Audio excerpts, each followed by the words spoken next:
right? And all this expansion that you see, the high-speed trains, the ghost cities, the roads that lead nowhere, this is all financed with debt. And remember that China is a command economy. The central government controls the banks. There are the major giant banks like ABC, the Agricultural Bank of China, like the Bank of Commerce, Bank of Communications. Okay, there are these banks that basically developed out of the departments of the old communist government. Because there was a time where essentially no one in China had money and they just had kind of ration coupons to eat with. And so, but there were banks because the banks had to function for these big government ministries. Ministry of Commerce had its own bank, and the Ministry of Communication had a bank, and the Ministry of Agriculture had a bank. And then these eventually became the Agricultural Bank of China, the Commerce Bank of China, the Communications Bank of China, this kind of thing. So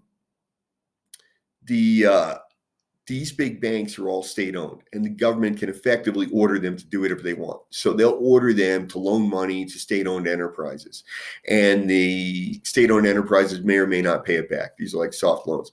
So these banks are carrying massive amounts of non-performing loans. China, of course, has their own standards for accounting. They have their own standards for everything. And one of the things they have is their own standard for quantifying what is a non-performing loan. So if you ask China, they're like, oh, we have this very small percentage of non-performing loans. By U.S. standards, international standards, China has massive non-performing loans. And they're basically, most of them are loans that were given by these state-owned banks to state-owned enterprises, often at the behest of the central government. So China has these grand plans that they publish, things that they want to do, Made in China 2020, the Belt and Road Initiative, whatever it is. And the companies that spearhead these initiatives are called the national champions, which are then the largest companies in the country. And they will spearhead initiatives in other countries. And to do this, they'll need to borrow money.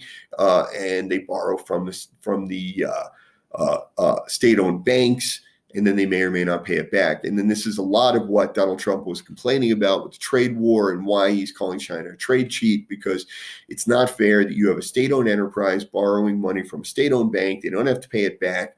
And what is this company doing? Well, maybe it's going to Africa and extracting minerals. So you have the state-owned mineral extraction company, number 3, extracting minerals and raw materials from Africa. They're doing it with finances they got from the state bank. They don't have to pay interest. They send these minerals back to China. And who gets them? Does it go to an auction market where the highest bidder gets them? No, it's allocated by the government. They have some goal that requires that particular mineral. So those minerals are then allocated to a state-owned company that does that type of manufacturing. And now you've got cheap, subsidized, free, whatever it is, minerals, and they're using state money, which soft loans. Maybe they don't have to pay it back at all. Maybe they get subsidies. Maybe they get bonuses, right? Because they set KPIs. They love KPIs in China. It's so funny that the U.S. is for being a capitalist country, run by lawyers, but very interestingly, although China is a communist country run by engineers, they do run it like a corporation, and so they set KPIs. Everybody has KPIs that they have to hit certain production goals, or else they get fired, including the officials. That's why they don't have elections. Like the governor of Shanghai is not elected by.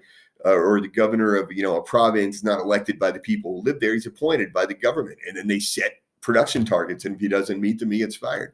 And so that's one of the reasons they believe their system is superior to ours, is because of this type of accountability through KPIs. But anyway, so they'll have these KPIs that have to be achieved, and if you achieve them, you get a cash bonus. So the U.S. would say, well, you're giving unfair subsidies to your company, and then China's central government will say, no, we're not. They get bonuses. It's not an unfair subsidy; it's a bonus. So anyway, this is a lot of why Donald Trump says that China is a trade cheat, and why we can't trade with China, or why. Well, we have the phase 1 and phase 2 trade deal, but if you analyze them, the phase 1 trade deal the terms can be met by China buying a bunch of U.S. stuff, okay, this year. And China claims they're going to do it in spite of the economic slowdown. We'll see if that actually happens. The phase two and beyond essentially cannot happen unless China completely changes their entire system of government, commerce, and everything else. And that's just not going to happen. I mean, they're basically going to have to stop having state-owned enterprises, state-owned banks, soft loans, subsidies, all these things, extracting minerals from Africa and then giving them to companies as raw material. Like, they would have to stop all of that for it to be fair. It's never going to be fair. We're never going to have fair trade with China as long as they're doing these things. And they're never going to stop doing these things because that is their system. That's just what they do. And every case that you take to the World Bank, that you take to the WTO, this is one case, in a sea of thousands, and one case could take years to settle, and then the terms of rulings are written so strictly that, okay, we can't do that anymore. Okay, but I'll do this other thing that is tweaked this much. So, it's very much like trying to build a sandcastle in the surf. You start building it up and then the surf comes in and takes it down. And that's basically what it is. That the structural reform that would be necessary in China to actually have fair trade is just impossible. It's never going to happen. I don't know why we're even bothering at this point. But anyway, that's my personal feelings. But getting back to this nuclear currency option. So in addition to the problems that China, so they can't dump the U.S. debt that they're holding, China has another problem. Wait, before I get to China's other problem. So we have the coronavirus, and this caused this tremendous unprecedented economic slowdown all around the world, including China. Governments around the world are doing stimulus. China needs money for a stimulus. So what did? So China went on the world market very recently, like a few weeks ago, and they sold a bunch of U.S. Debt in U.S. dollars. They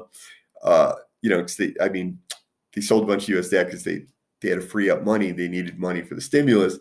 And the Chinese state media reported that China government was dumping some of its U.S. dollars because the U.S. dollar as an international currency is now questionable and, may not have a future as an international currency. So China's not going to be holding so many dollars now. And basically, there is no other option. The U.S. dollar is the international currency. The euro is number two. The euro is number two. However, the euro, and there's no offense to my friends in Europe, but the euro is the only currency on the planet right now that could disappear tomorrow at the stroke of a pen.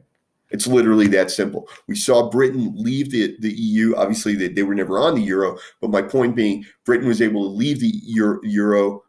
They were able to leave the EU at the stroke of a pen. The Scandinavian countries don't use the euro. And any country that's in the EU might decide not to use the euro. It could disappear tomorrow, right?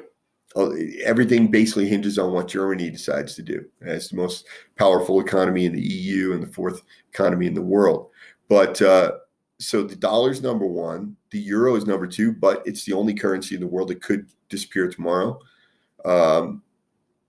It's also a currency that, it's backed by Germany, but it's also backed by Italy and Latvia. I don't know. Like, there's so many small countries in the EU now that have horrendous economies.